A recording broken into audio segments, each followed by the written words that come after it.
जय श्री कृष्णा। आज तो आप लोग सबको पता है कि आज कितना पावन दिन है। महालया भी है, सर्वपितृ अमावस्या भी है। आज के दिन का बहुत विशेष महत्व होता है। अक्सर लोग सोचते हैं कि इस दिन का कुछ खास महत्व नहीं है। महालया है बस, और कल नवरात्रि है, कलश स्थापन होगा, घट स्थापना होगी। बस इतनी सी ही जानकारी लेके शुरू कर देते हैं पूजा पाठ। पर आज क्या करना चाहिए ये नहीं पता है। आज मैं थोड़ी सी विलंब से ये वीडियो बना रही हूँ। कुछ इसके बहुत से निजी कारण हैं, क्योंकि कल से नवरात्रि शुरू है तो घर में बहुत सारे काम होते हैं। तो उन सब से निवृत्ति के बाद अभी आई तो सोचा कि मैं जो जानती हूँ, जो मेरा अनुभव है, वो मैं अपने सभी चहेते मित्रों से शेयर करूँ। बहुत सी मेरी बहनें हैं जो मुझसे जुड़ी हैं, मुझसे कहीं अधिक जानती हैं, लेकिन जो नहीं जानती हैं वो भी लाभ उठाएंगी। कुछ बातें जो मैं अध्ययन करके अभी सीख ही रही हूँ, विषय पे आते हैं। आज है अमावस्या। जैसा कि आप लोग सबको पता होगा कि भाद्रपद के शुक्ल पक्ष से 29 सितंबर पितरपक्ष का आरंभ हुआ, और तब से लेके आज तक जो पितरपक्ष चलते आया, उसमें से आज का दिन जो कृष्ण पक्ष की अमावस्या है, सर्वपितृ अमावस्या, ये धार्मिक दृष्टिकोण से बहुत ही महत्वपूर्ण है। सनातन धर्म में इसकी बहुत महिमा है। आज हम लोग सब जानते हैं कि 12 पूनम होते हैं, 12 अमावस्या होते हैं, और इन अमावस्या में से 4 अमावस्या ऐसे हैं जिनका कि इतना ज़्यादा महत्व है कि भगवान शिव शंकर ने सिर्फ 4 ही अमावस्या को जितने भी मंत्र हैं, पावरफुल मंत्र, बहुत शक्तिशाली, उस मंत्र पे से अपने कीलक को हटा लिया है। अब कीलक का मतलब ये है कि जैसे हम लोग दुर्गा सप्तशती पढ़ते हैं ना, तो उसमें जो मंत्र आते हैं तो उसमें पहले कीलक करना पड़ता है, शापोद्धार है वो। तब जाके, जब तक कीलक आप नहीं पढ़ते हैं, कीलन का उच्चारण अच्छे से नहीं होगा, तब तक वो मंत्र खुलेगा नहीं। एक तरह से वो ताले के तरह है, जिसकी कुंजी है कीलक, कीलक से ही वो खुलती है।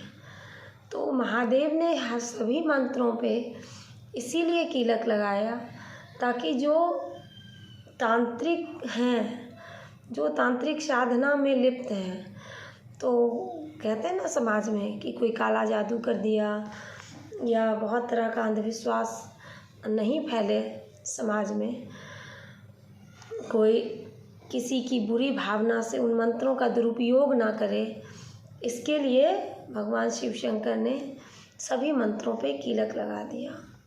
और ये बहुत ख़ास कुछ दिनों में ये कीलक खुलता है, जिसमें से 4 अमावस्या है।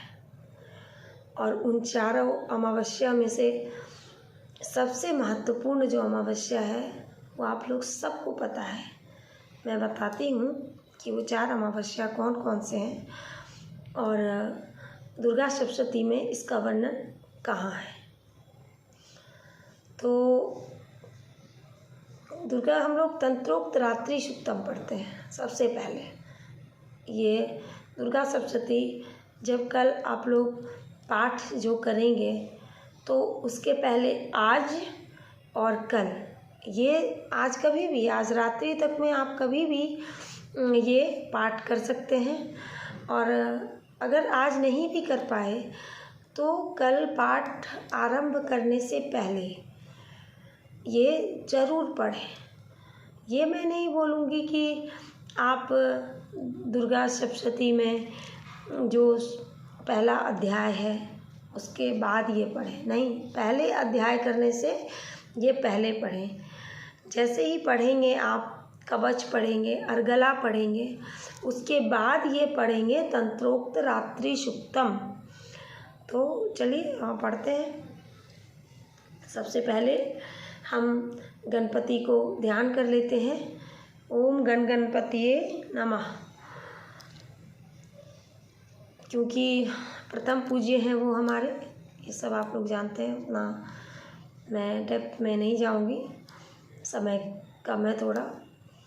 अतंत्रोक्तम रात्रि सुक्तम। ओम विश्वेश्वरीं जगद्धात्री स्थिति संहार कारिणीं निद्राम भगवती विष्णोरतुलां तेजसा प्रभु।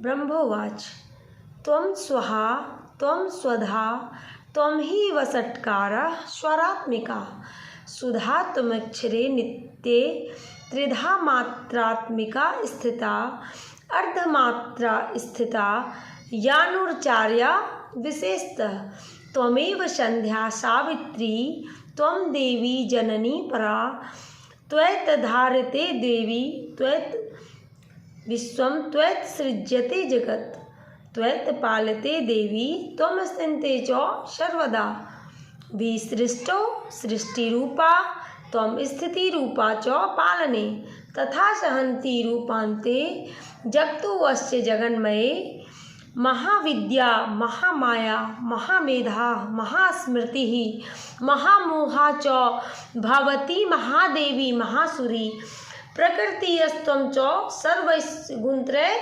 विभावनी कालरात्रि महारात्रि मोहरात्रिश्च दारुणां त्वं श्रीसत्त्वमीश्वरीं त्वं ह्रीसत्त्वं बुद्धिर्बोधलक्षणा लज्जा पुष्टिस्तथा तुष्टिशन्त्वं शान्तिः क्षान्तिरेव च खड्गनी शूलनी घोरा गदनी चक्रिणी तथा शंखिनी चापिनी बाणभुसुंडी परिधायुधा सौम्या सौम्यतरा शेष सौम्ये भयस्तुति सुंदरी परापराणाम परमाव त्वमेव परमेश्वरी यत् क्वचित् क्वचिदस्तु सत्सदाखिलात्मके तस्य सर्वस्य या शक्तिः स्वात्वं कियस्तु यसे तदा जया त्वया जगत्सृष्टा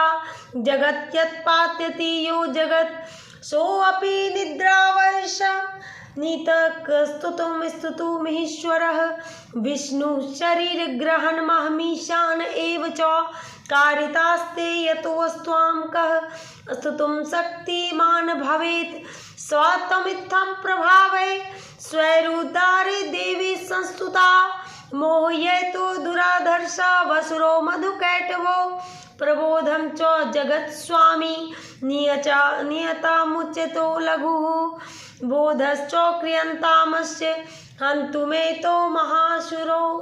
ओम नमश्चंडिकाय। तो ये मैंने पढ़ा तंत्रोक्त रात्रि सुक्तम। आप लोगों ने शायद ध्यान दिया होगा कि एक वाक्य है, मंत्र है ये, जिसको मैंने पढ़ा, फिर से मैं दोहराती हूँ। काल रात्रि महारात्रि मोहरात्रिश्च दारुणां त्वं ह्रीसत्त्वं बुद्धिर्बोधलक्षणा लज्जा पुष्टिस्तथा तुष्टिसंतम शांति क्षान्तिरेव च। तो हम अमावस्या की बात कर रहे थे, तो अमावस्या में पहली जो अमावस्या की रात्रि आई वो क्या हो गई? काल रात्रि। फिर क्या आई? महारात्रि, मोहरात्रि, दारुणाम। तो काल रात्रि कब हो गया? ये जो हम लोग नवरात्रि करेंगे तो जो सप्तमी तिथि को जो काल रात्रि मतलब महाकाली की पूजा, तो वो तो काली जी के हिस्से चली गई, वो रात्रि, वो अमावस्या। अब है मोह रात्रि। तो दूसरी जो अमावस्या है मोह रात्रि किसे बोलते हैं? सही पकड़े, जन्माष्टमी को। तो मोह रात्रि याद है ना, मैंने एक पोस्ट भी किया था कि जब श्री कृष्ण का जन्म हो रहा था तो उसके पहले कौन आई थी, किनका जन्म हुआ था? साक्षात योग माया का। और वो योग माया कौन थी? कौन थी वो? रोहिणी नक्षत्र में जब वो योग माया आई तो सब कुछ की तो कारणभूता वो योग माया ही है। तो वो इसलिए वो मोह और माया इन सब चीज़ पे उन्हीं की वो अधिष्ठात्री हैं। तो वो जो रात्रि थी वो मोह रात्रि कहलाई, जन्माष्टमी की रात, उसका बहुत महत्व है। अब देखिए, 2 रात तो हो गया, काल रात्रि, महारात्रि, मोह रात्रिश्च दारुणाम। तो ये दारुणा का मतलब क्या हो गया?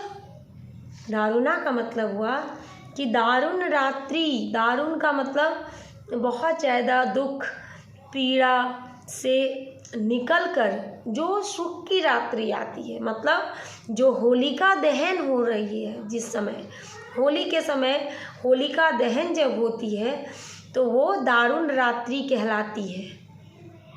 तो आइए रिपीट करते हैं। पहली अमावस्या की रात काल रात्रि, मोह रात्रि जन्माष्टमी की रात, काल रात्रि मतलब सप्तमी वो, और जो हम लोग करते हैं का महारात्रि वो हो गया शिवरात्रि, जब शिव और शिवा का विवाह संपन्न होता है। शिवरात्रि की रात जिस समय पूरे ब्रह्मांड का सृजन हुआ था। तो ये चीज़ जो है शिवरात्रि वो बहुत ज़्यादा महत्वपूर्ण है, कोई किसी से कम नहीं है। ये चारों जो अमावस्या की रात्रि है, काल रात्रि, महारात्रि, मोह रात्रि, दारुण रात्रि, तो होलिका दहन में भी वो, तो इतनी सनातन धर्म में इतने सारे पावन और पुण्य त्योहार हैं, गिनती नहीं है कि इतने 33 कोटि देवताओं के पूजन के बाद जो पूर्णिमा की रात होती है वो कितनी पावन होती है कि पूर्णिमा को हर घर में देखे तो सत्यनारायण भगवान की पूजा दी जाती है। और अमावस्या, ये जो 4 अमावस्या है, इस अमावस्या तिथि को हम लोग हल्के में ले लेते हैं। और अक्सर आप लोग देखते होंगे कि अमावस्या सबको सूट नहीं करता है। पता चलता है कि अमावस्या के दिन अगर आप मिलाएंगे किसी न्यूज़ में सुनिए अक्सर, या बहुत पुराने अखबार जो पढ़े होंगे तो उन सब का डेटा निकालिए और पंचांग लीजिए चाहे कैलेंडर लीजिए, तो उसमें देखिएगा कि जो अमावस्या की तिथि आती है उसमें एक्सीडेंट बहुत ज़्यादा होते हैं। रोड एक्सीडेंट हो गया, आत्महत्या की, और भी जो बहुत सारी अशुभ घटनाएं, गृह कलेश हो गया, या घर में आपसी विवाद हो रहे हैं तो आपस में 2 भाई लड़ लिए, या कभी माता पिता ही आपस में लड़ते हैं, उनका इम्पैक्ट बच्चों पे बुरा पड़ रहा है। तो ये जो अमावस्या के दिन ये सब क्यों होता है, इसको तो विज्ञान भी मानता है, क्योंकि अमावस्या तिथि में समुद्र में ज्वार भाटा फूट जाता है। कभी आपने लहरों को देखा है समंदर के किनारे? तो वो चीज़ है, तो मैं बचपन से पढ़ती आ रही हूँ, बुक्स वगैरह सब जगह 6th 7th के ज्योग्राफी में भी रहता था कि अमावस्या तिथि को जो समुद्र में आती है ज्वार भाटा, तो उसका वो क्यों आता है, कभी ये सोचे, उसका धर्म से वो जोड़ा है। तो धर्म और विज्ञान दोनों एक ही पहलू के 2 सिक्के हैं, दोनों एक दूसरे से जुड़े हुए हैं। तो अमावस्या तिथि ही बहुत महत्वपूर्ण है, प्रकृति के रहस्य इसमें छुपे हुए हैं। तो इस तिथि को जो अमावस्या को होती है, क्योंकि पूर्णिमा जो है उस दिन चांद निकलता है, और चाँद कौन है? वो हमारे मन के देवता हैं।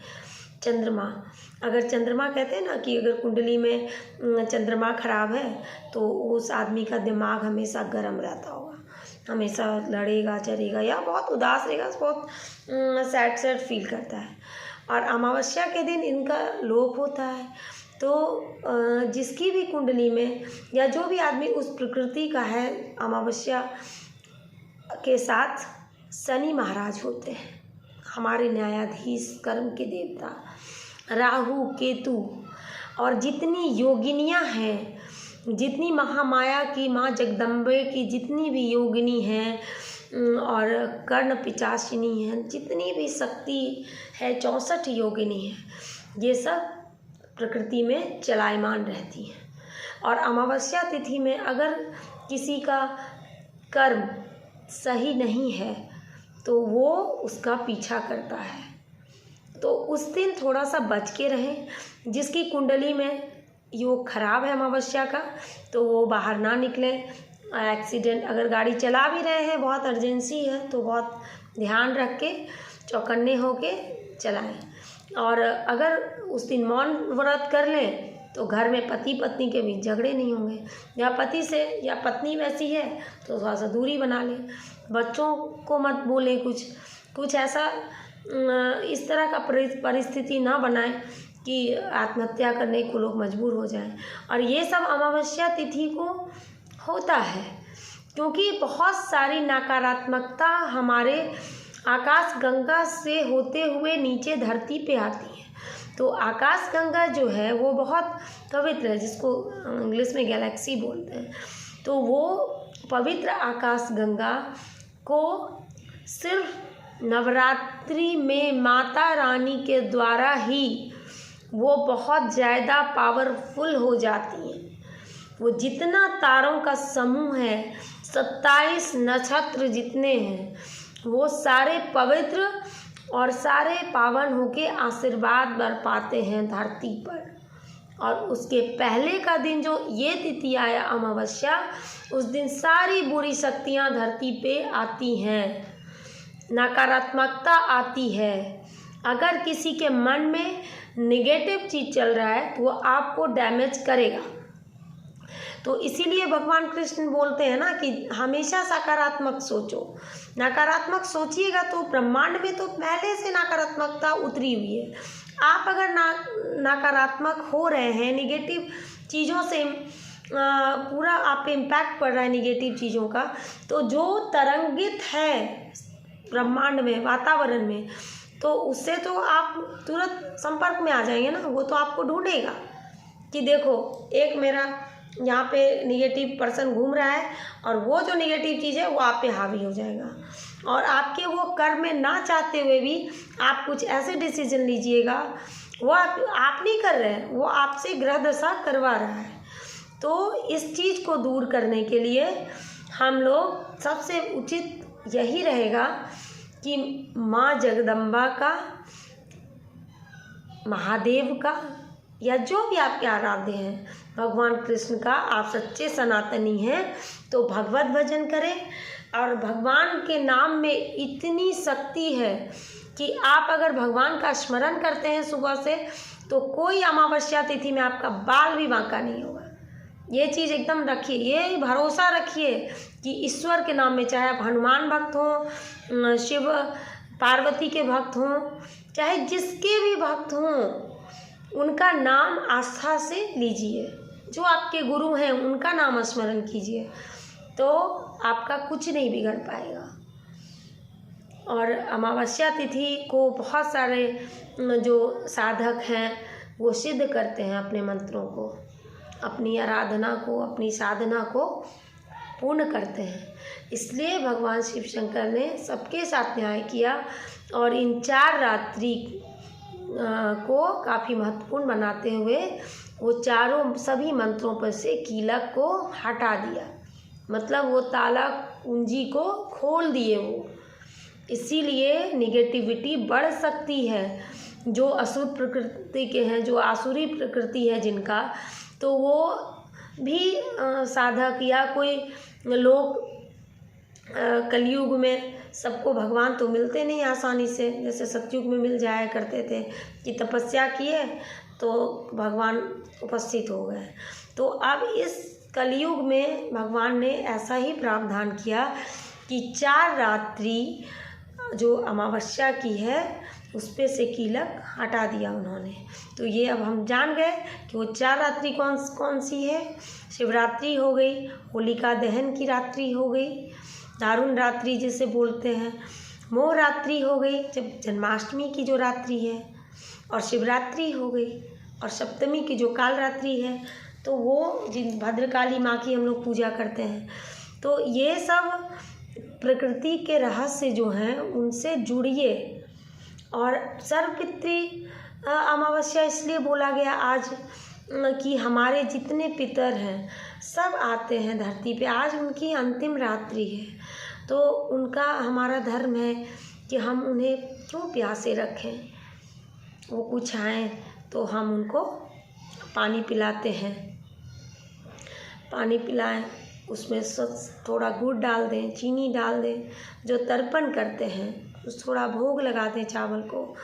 और जितने पक्षी हैं जो हमारे गरुड़ पुराण में जिनका वर्णन है, काक महाराज मतलब हमारे कौवे, काले कौवे, उनको कुछ भोजन खिलाएं, पक्षियों को दाना डालें, गाय के लिए गौग्रास निकालें और काले कुत्ते को खाने दें। और सबसे बड़ी बात, इस दिन अमावस्या तिथि पे जो है गौग्रास तो निकालें ही, और दान करें, जो भी आपकी सच्ची श्रद्धा है दान करें। मैं ये नहीं कहूँगी कि किसी मोटे धनाढ्य ब्राह्मणों को जाके दान कर दें, दान में भी जो वैसे सुपात्र को दान करें, जो अपाहिज हैं, अपंग हैं, काम नहीं कर सकते हैं। गरीबी का जो सच्चा आपको दिखे कि ये गरीब है, आजकल बोलते हैं ना समाज में सब कोई गरीब बोल देता है अपने आप को। जिसके हाथ पैर हैं, जो कमा सकता है, वो गरीब नहीं है। अगर वो अपने आप को गरीब कहता है तो वो पाप करता है। अगर आपके हाथ पैर तंदुरुस्त हैं और आप अपने आप को गरीबी में रख रहे हैं तो ये तो आपकी औकात है, आपकी बुद्धि की औकात है कि आप गरीब हैं। गरीब भगवान नहीं बनाते हैं, ईश्वर अपने औकात के हिसाब से गरीब या अमीर बनता है, अपनी बुद्धि की औकात, विवेक की औकात। आज पढ़ने का समय है जिसका, अगर वो पढ़ने के समय में दिन भर मोबाइल में रहेगा, चाहे वो मेरा बच्चा हो या आपका बच्चा हो, तो वो अपनी तकदीर बना रहा है। तो कर्म सबसे बड़ा है। ये अमावस्या तिथि कर्म के सिद्धांत पे चलती है। जिसका कर्म मजबूत है वो हर तरह से मजबूत है।